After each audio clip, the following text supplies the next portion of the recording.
Un drone russe s'est écrasé sur un immeuble résidentiel d'un pays de l'OTAN, blessant 2 civils. Ce pays était la Roumanie. Et selon l'article 5 de l'OTAN, une attaque contre un membre est une attaque contre les 32 membres. Donc, la question que chaque pays se pose en ce moment est de savoir s'il s'agissait d'une erreur ou d'un test. Parce que si c'était un test, Poutine vient de mettre le doigt sur le déclencheur le plus dangereux de la géopolitique moderne. Cette vidéo ne parle pas vraiment d'un drone, mais explique pourquoi Poutine s'est senti assez acculé au point de risquer une escalade avec l'OTAN. Vous voyez, ces 2 dernières semaines, 3 événements ont très mal tourné pour la Russie. L'armée recule sur le front. Et à l'instant, ils ont perdu un territoire stratégique près de Pokrovsk. Le front intérieur se moque ouvertement de Poutine. Et le seul trophée qui a défini toute sa présidence, la Crimée, commence à lui échapper. Donc, dans cette vidéo, je veux vous expliquer ce qui est en train de s'effondrer en Russie, en ce moment, et pourquoi le prochain mouvement de Poutine pourrait décider si cette guerre reste en Ukraine, ou si elle s'étend au reste de l'Europe. Avant d'aborder les lignes de front, la brigade détruite par l'Ukraine et la crise du carburant en Crimée, je veux vous montrer quelque chose que je n'avais pas vu en 4 ans de couverture de cette guerre. Les Russes plaisantent désormais ouvertement sur la défaite de Poutine. Voici une blague vue sur les réseaux sociaux russes. Ce n'est pas moi qui l'ai créée. Poutine visite une école, fait un discours sur le fait que la Russie est la plus grande nation du monde, puis il ouvre la séance aux questions. Un écolier se lève et dit « Je m'appelle Chacha et j'ai 2 questions. Premièrement, pourquoi la Russie a-t-elle envahi l'Ukraine ? Et deuxièmement, pourquoi n'avons-nous pas encore gagné cette guerre ?» Juste avant que Poutine ne réponde, la cloche du déjeuner sonne. Tout le monde doit alors quitter la classe pour aller manger. Heureusement, la séance de questions-réponses reprend après la pause déjeuner. C'est alors qu'un autre garçon se lève et dit « Je m'appelle Boris et j'ai 4 questions. Pourquoi la Russie a-t-elle envahi l'Ukraine ? Deuxièmement, pourquoi n'avons-nous pas encore gagné la guerre ? Et la nouvelle question, pourquoi la cloche du déjeuner a-t-elle sonné 20 minutes plus tôt ? Et la dernière, où est Chacha ? Voilà la blague que les Russes se racontent simplement pour traverser les moments difficiles. Les Russes commencent à comprendre que Poutine ne prend pas vraiment des décisions judicieuses. L'exemple le plus clair est survenu il y a 2 jours, lorsqu'un drone russe a fait ce qu'aucune arme russe n'était censée faire, frapper un immeuble résidentiel dans un pays de l'OTAN. Avant d'expliquer l'importance de cette frappe et la réaction des pays de l'OTAN, j'ai une question à vous poser. Dans nos vidéos, nous évoquons toujours les décisions des dirigeants et leur impact sur leur pays, surtout en temps de guerre. Mais vous êtes-vous déjà demandé comment vous dirigeriez votre pays si vous étiez dans une situation similaire ? Eh bien, grâce au sponsor d'aujourd'hui, vous pouvez le découvrir sans risquer une véritable guerre. Supremacy World War III est un jeu de stratégie en ligne gratuit où vous prenez le commandement d'une véritable nation dans une guerre mondiale moderne. Choisissez n'importe quel pays que vous voulez et affrontez jusqu'à 99 vrais joueurs dans des parties qui se déroulent sur plusieurs semaines. Vous créez votre armée de zéro, avec chars, sous-marins et bien d'autres. Vous négociez des alliances, signez ou trahissez des traités selon vos intérêts. Chaque décision compte parce que toutes les autres personnes à la table sont de vrais joueurs qui essaient de vous surpasser. De plus, ils viennent tout juste de lancer la saison 20 intitulée Protocole des Enfers. Dans cette saison, une nouvelle force est entrée sur le champ de bataille, et elle opère dans l'ombre, vous proposant des accords qui pourraient changer le cours de la guerre, le tout discrètement, sur le marché noir. C'est gratuit, c'est multiplateforme sur PC et mobile. Et si vous cliquez sur mon lien dans la description, vous recevrez un pack de démarrage exclusif avec une unité Railgun d'élite gratuite d'une valeur de 40 $. Offre réservée aux nouveaux joueurs pendant 30 jours. Cliquez sur le lien en description ou scannez le QR code pour recevoir votre bonus. Merci encore à Supremacy World War III d'avoir sponsorisé la vidéo d'aujourd'hui. N'oubliez pas de cliquer sur le lien dans la description pour télécharger le jeu et réclamer votre pack de démarrage Elite Railgun d'une valeur de 40 $ pendant les 30 prochains jours. Avant d'aborder la frappe de l'OTAN, il faut comprendre la pression actuelle sur Poutine. Cette frappe de drone en Roumanie n'a pas été ordonnée par quelqu'un ayant encore beaucoup d'options. Commençons par les lignes de front. Depuis 1 an, tous les médias de propagande russes promettaient que la ville de Pokrovsk était sur le point de tomber. Elle allait passer sous contrôle russe. Et c'est important parce que Pokrovsk est le centre logistique qui relie le reste du front de Donetsk au territoire contrôlé par l'Ukraine. Si la Russie prend cette ville, tout le front est deviendra un peu plus problématique pour les forces ukrainiennes. Et c'est exactement pourquoi Poutine disait aux Russes en octobre dernier, octobre 2025, que la ville serait capturée avant l'hiver. En fait, il disait que la moitié de la ville était déjà capturée. Mais devinez quoi? L'hiver est venu et reparti. Et Pokrovsk tient toujours. Voici ce qui s'est passé il y a quelques jours. La carte Deep State rapporte que les forces ukrainiennes ont libéré un territoire près de Novoslivka et ont progressé à travers une série de localités dans le secteur d'Olex-Oleksandrivka, où des opérations de nettoyage sont actuellement en cours dans toutes ces zones. Je suis sûr que je vais écorcher ce nom. Mais quoi qu'il en soit, l'important c'est qu'à cause de ces avancées, les forces russes ont perdu au moins 46 km² de territoire. Ce n'est pas un territoire majeur. 46 km², c'est à peu près la taille de Manhattan, peut-être un peu moins. Mais malgré tout, ce qui est important, c'est la direction des gains ukrainiens. Cela nous montre que la Russie non seulement n'avance pas, mais qu'elle recule en réalité, et que l'Ukraine parvient à reprendre du terrain.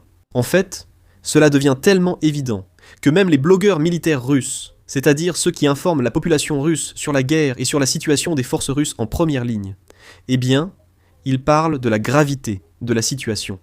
Ici, un célèbre blogueur de guerre russe affirme maintenant publiquement que la Russie est en somme sans égal.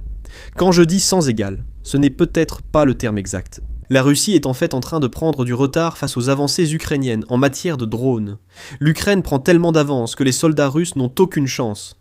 Écoutez bien. En ce moment, la parité des drones est telle que pour chacun de nos soldats, il y a 20, 30 et parfois jusqu'à 70 drones ennemis. Oui, cela arrive aussi. Et devinez quoi? Ce n'est pas qu'un blogueur militaire qui l'affirme. Vladimir Poutine l'a lui-même confirmé.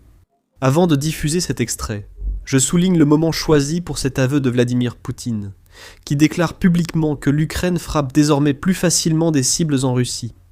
C'est important car il y a une semaine, nous évoquions que Moscou venait de subir sa plus grande attaque depuis la Seconde Guerre mondiale. C'est historique.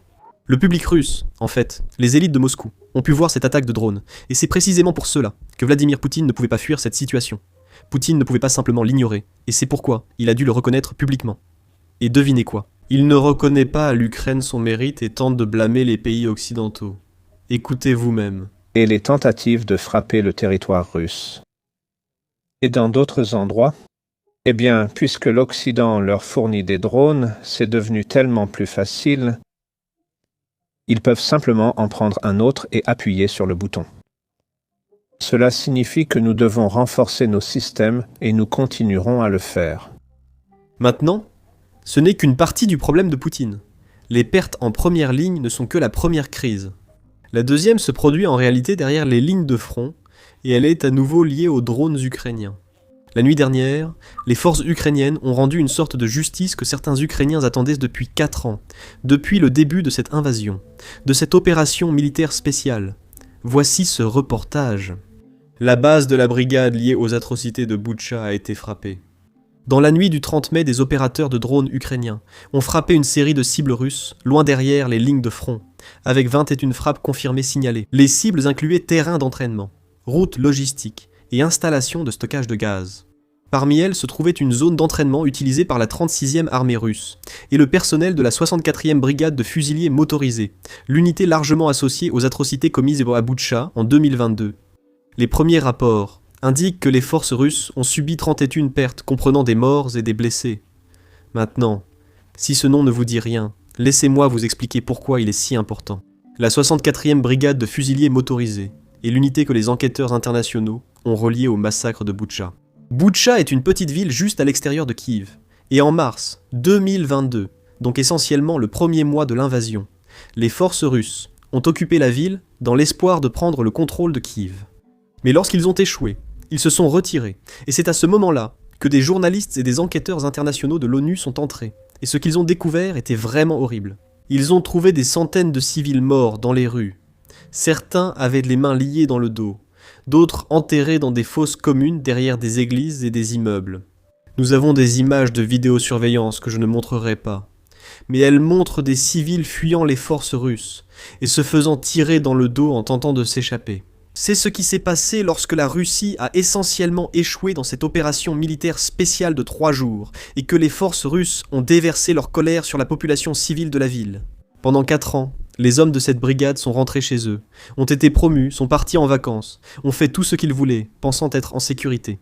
Je souhaite évoquer un reportage réalisé l'année dernière, où nous avons abordé un programme mené discrètement par l'Ukraine, ou dans des bunkers. Environ 3 ou 4 zones, ou 3 ou 4 bunkers. Autour de la ville de Kiev, il y a des responsables ukrainiens, qui ont essentiellement des photos de chaque soldat, et responsables russes ayant commis un crime de guerre. Qu'il s'agisse d'un crime de guerre qui a été filmé, ou d'un crime de guerre dont les responsables ukrainiens ont eu connaissance grâce à des témoins oculaires. Et chaque fois qu'ils obtiennent une photo, ils l'accrochent au mur. Et ensuite, 24 heures sur 24, les responsables ukrainiens, les hackers ukrainiens, les enquêteurs ukrainiens essaient de retrouver ces soldats russes. Où qu'ils soient, en Russie ou à l'étranger, certains soldats partent en vacances après avoir commis des crimes de guerre en Ukraine. Et ils traquent tous ces soldats et font de leur mieux pour rendre justice, la justice que les civils ukrainiens méritent. Maintenant, cette opération secrète a abouti à plusieurs opérations réussies, menées par les forces ukrainiennes. Autrement dit, ils livrent la justice directement aux criminels de guerre russes. Et justement hier, un autre s'est ajouté à la liste. Et je suis sûr que ce ne sera pas le dernier. Espérons que le dernier sera Poutine lui-même. Mais néanmoins, ce sont les deux crises auxquelles la Russie doit faire face. D'un côté, les forces russes perdent du terrain à Pokrovsk, un secteur dont Poutine lui-même a parlé publiquement. Par ailleurs, des soldats russes, peut-être d'élite, sont visés derrière les lignes et la Russie ne peut l'empêcher. Maintenant, comme si tout cela n'était pas déjà assez grave, la pire nouvelle vient en réalité de Crimée. Et pour Poutine, la Crimée est en réalité très importante parce qu'il faut revenir en arrière et voir ce qui se passait en Russie lorsque Poutine a capturé la Crimée. Vous voyez ? En 2014, Poutine était politiquement faible. Il venait de modifier la constitution russe pour pouvoir se présenter pour un 3e mandat.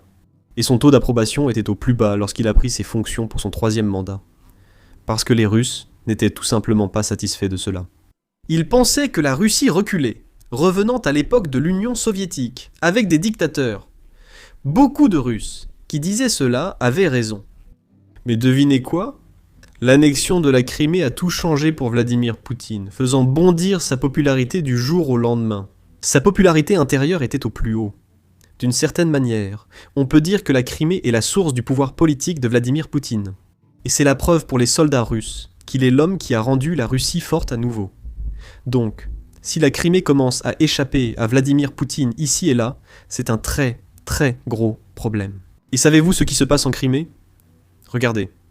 La semaine dernière, l'Ukraine a lancé l'opération blocage logistique, visant un objectif simple. Couper la Crimée de la Russie continentale. Et en une semaine, les forces spéciales ukrainiennes ont frappé plus de 500 véhicules russes sur la route d'approvisionnement, la route terrestre qui alimente la péninsule. Cela signifie des camions-citernes, des munitions, des convois, tout ce qui arrive et qui semble lié à l'armée. Les drones ukrainiens s'en occupent. Atteindre 500 en une semaine est un chiffre exceptionnel, jamais observé auparavant.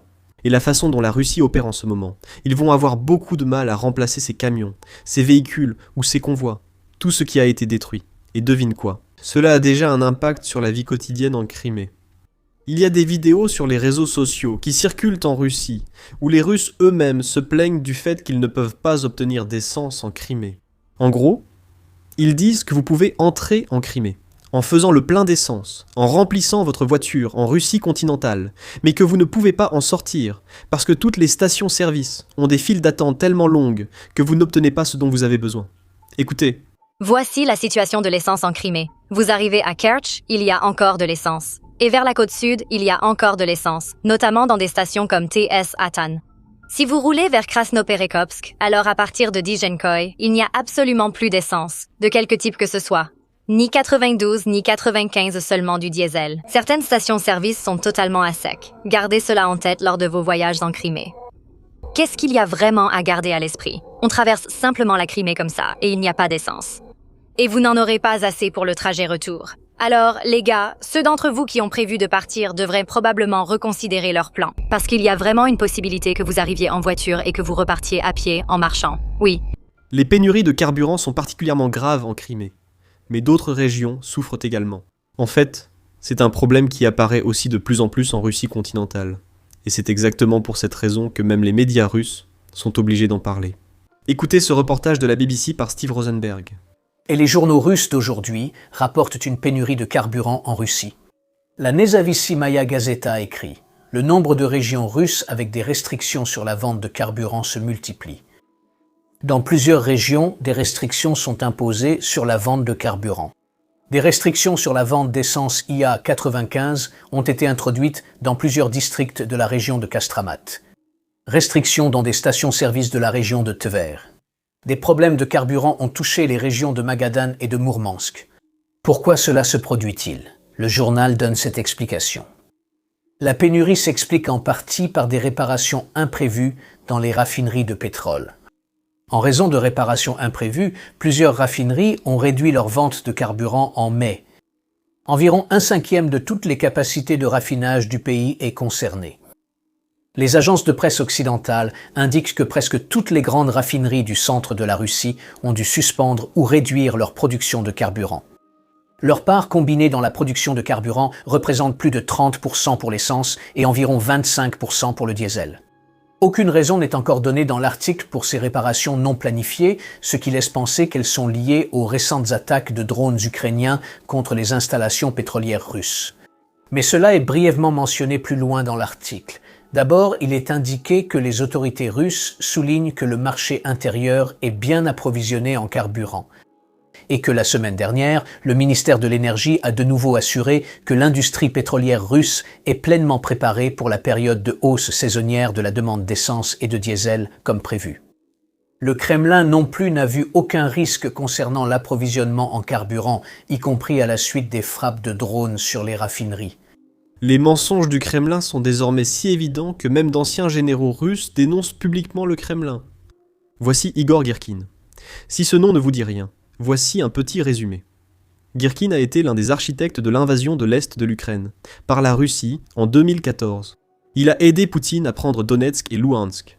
Puis il s'est brouillé avec le Kremlin, à cause de la mauvaise tournure de l'actuelle opération militaire spéciale. Alors Poutine l'a jeté en prison. Heureusement, même en prison, Girkin publie encore des déclarations publiques, attaquant systématiquement Poutine. Écoutez ce qu'il a dit. Personne ne fait plus pour discréditer et affaiblir la Russie que notre propre gouvernement. La stratégie obstinément poursuivie depuis 4 ans, après l'échec épique des plans idiots visant à remplacer Zelensky, nous mène lentement mais sûrement vers une défaite catastrophique. Cela vient d'un héros de guerre russe, qui je pense comprend la guerre bien mieux que moi, et probablement mieux que Poutine aussi. Voilà tout ce à quoi Poutine doit faire face. Et maintenant, cela a du sens quand un dirigeant comme Poutine, un criminel de guerre comme Poutine, est acculé. Il fait ce que tous les dirigeants acculés ont fait avant lui. Il intensifie la guerre. Ce qui nous ramène au drone mentionné au début de la vidéo. Il y a 2 jours, un drone russe a franchi la frontière roumaine et s'est écrasé sur un immeuble résidentiel. Le tir a blessé 2 civils roumains. Il faut rappeler que la Roumanie est membre de l'OTAN. Selon l'article 5, si cela est considéré comme une attaque contre la Roumanie, cela signifierait une attaque contre tous les pays, y compris les États-Unis, le Royaume-Uni, la France et l'Allemagne. Et il devrait venir à la défense de la Roumanie. Maintenant, pour accorder le bénéfice du doute à la Russie, et je sais que la Russie ne le mérite probablement pas, il est tout à fait possible que ce drone n'ait pas été destiné à la Roumanie. C'était probablement un drone destiné à frapper des civils ukrainiens qui s'est égaré. Maintenant, cela n'améliore pas vraiment la situation. Mais cela signifie simplement que la Russie tue désormais des civils avec une telle imprudence que la violence déborde désormais au-delà des frontières de l'OTAN. Voici la partie qui me rend nerveux. Ce n'est pas la première fois que la Russie agit ainsi. L'an dernier, nous avons évoqué la manière dont pendant des mois, des drones et des avions russes ont violé l'espace aérien de l'OTAN. Parfois, ces drones entraient loin sur le territoire de l'OTAN et à chaque fois, l'OTAN réagissait fermement tandis que la Russie faisait semblant de s'excuser. Mais si on regarde l'ensemble de la situation, on dirait que la Russie intensifie lentement l'escalade. Ça monte à chaque fois car jusqu'ici on a eu des drones rentrant dans un pays de l'OTAN ou s'écrasant dans une forêt ou une zone vide. Mais c'est la première fois qu'un drone russe frappe un immeuble d'habitation occupé et blesse 2 civils d'un pays de l'OTAN. Si on veut être vraiment cynique, on dirait que la Russie essaie de tester les limites. La Russie essaie de comprendre à quel moment la réaction de l'OTAN deviendra plus qu'une simple déclaration. Bonne nouvelle. La réaction de l'OTAN a été plus forte que d'habitude. Dans les 24 heures suivant l'attaque, le secrétaire général de l'OTAN, Mark Rutte, a confirmé que le drone venait de Russie, tandis que les États-Unis, ainsi que l'OTAN, ont condamné la frappe et réaffirmé que l'OTAN défendra chaque centimètre du territoire de l'Alliance. Le fait que les États-Unis fassent partie de cette déclaration est certainement significatif, car comme vous le savez, Trump n'est pas un grand fan de l'OTAN ces derniers temps. Il a récemment déclaré que l'OTAN serait impuissante sans les États-Unis. À mon avis, des déclarations comme celle-ci donnent à Poutine l'impression qu'il peut peut-être repousser les limites un peu plus qu'il ne le pourrait autrement. Maintenant, si nous tournons notre attention vers la Russie, Poutine lui-même se trouvait au Kazakhstan lorsque cette attaque a eu lieu. Il a prononcé un discours littéralement quelques heures après l'attaque, et il a donné une sorte de réponse officielle. Écoutez. Quelqu'un m'a dit, juste avant que j'entre ici, un drone est entré dans l'espace aérien roumain. Non, je ne sais pas de quel drone il s'agit. Pouvez-vous me dire quelles infos sont dans les médias actuellement? Un drone a heurté un immeuble résidentiel en Roumanie. Et ils disent que c'est un drone russe. Qui dit que c'est un drone russe? Beaucoup de gens, c'est comme dire personne. Précisément qui? Des noms. Ursula von der Leyen? Eh bien, elle n'est pas allée en Roumanie. Elle n'a pas enquêté. Elle n'a pas examiné les débris du drone. Personne ne peut dire où un véhicule volant est venu avant qu'il ne procède à une analyse médico-légale, car certains drones, des drones ukrainiens, entrent dans l'espace aérien finlandais, l'espace aérien polonais, l'espace aérien des pays baltes, les drones ukrainiens font cela. Et la première réaction a été exactement la même que celle qu'ils ont maintenant en Roumanie. Les Russes nous frappent, disait-il. Et puis, ils ont découvert que ces drones n'avaient rien à voir avec la Russie. La Russie n'avait rien à voir avec ces drones. Ils venaient d'Ukraine. Maintenant, devinez quoi? Pendant tout ce temps, Poutine affirmait que ce drone n'était pas russe. Nous avons l'ancien président russe et actuel chef du Conseil de sécurité russe qui l'a dit publiquement. Les citoyens européens doivent maintenant être plus prudents lorsqu'ils dorment la nuit, car ils ne vivent pas en paix. Cette déclaration vient en fait de Dmitri Medvedev. Écoutez bien. L'importance de l'Europe s'est indignée parce qu'un drone a frappé un immeuble résidentiel en Roumanie. Évidemment, il faut d'abord établir qui a exactement lancé ce drone. Au moment de cette déclaration, la frappe de drone avait déjà eu lieu depuis plusieurs heures. À ce moment, seule la Roumanie avait confirmé qu'il s'agissait d'un drone russe. Quelques heures plus tard, l'OTAN et les États-Unis l'ont aussi confirmé. Presque tous, les pays européens, l'OTAN et les États-Unis s'accordent pour dire que c'était un drone russe. Pourtant, tous les pays de l'UE doivent rester silencieux sur ce sujet. Les États européens participent directement à la guerre contre la Russie, et plus personne ne tente de prétendre le contraire. Oui, ils utilisent leur supplétif bandériste pour mener les hostilités. Mais en quoi cela change-t-il pour nous? Des drones européens, leurs composants, diverses armes et des données de renseignement servent chaque jour à attaquer notre pays. Ainsi, nos immeubles résidentiels sont endommagés et des civils tués. Tout comme dans le cas de l'attaque à Trablu. Le sang est sur les mains de ces ordures comme Ursula, Merz, Macron, Starmer et d'autres parasites répugnants. Qu'ils s'y habituent, ce ne sera pas la dernière fois. Il confirme que ce n'était pas la Russie, mais que les attaques continueront. Faites-en ce que vous voulez. Il y a une guerre en cours, et les citoyens des pays de l'UE, en tant que population d'État en état de guerre, ne devraient pas s'attendre à passer une nuit tranquille, surtout près des usines de fabrication de drones qui approvisionnent les forces de Bandera. Beaucoup affirment que la Russie n'a pas lancé l'attaque, mais recommandent tout de même la prudence si vous vivez près d'une usine de fabrication. Continuons. Alors, ferme-la, ce n'est qu'un début. En même temps, tous les insignifiants européens, les idiots à la tête de l'UE, les petits bureaucrates qui gèrent ce malentendu qu'on appelle l'Union européenne, savent parfaitement comment mettre fin à cette guerre. Alors, adressez-vous à eux. Il est aussi important de souligner qu'il fait cela depuis longtemps. Et auparavant, parfois l'année dernière, il incluait aussi les États-Unis dans ses déclarations chaque fois qu'il lançait des menaces. Je pense qu'il a dépassé les limites, en affirmant que la Russie se préparait à attaquer les États-Unis avec l'arme nucléaire sur les États-Unis. À ce moment, Donald Trump a déclaré « Nous avons des sous-marins nucléaires près de la côte russe en mer Noire. Si la Russie veut une guerre nucléaire, les États-Unis sont prêts. Nous avons des armes nucléaires plus puissantes et plus grosses que celles de la Russie. » Et depuis, Medvedev n'a plus du tout mentionné les États-Unis ou Donald Trump dans ses déclarations. Cela confirme en quelque sorte le fait que tout cela n'était qu'un grand bluff, comme s'il faisait semblant d'être le fou, en espérant que l'autre camp recule et le croie, en se disant « c'est un fou ». Il pourrait faire n'importe quoi. Alors qu'en réalité, Si on lui tient tête, il recule assez rapidement, ou plutôt la Russie recule assez rapidement. Maintenant, une dernière chose avant que je parte. Dans la semaine à venir, vous allez probablement voir une vague de propagande russe sur les pages de réseaux sociaux que vous suivez, surtout ici aux États-Unis. Parce que nous avons des commentateurs politiques comme Candace Owens, peut-être même Tucker Carlson, qui partent en Russie en vacances. Je ne sais pas pour vous, mais j'aime passer mes vacances là où je n'ai pas à m'inquiéter des drones, chacun ses goûts.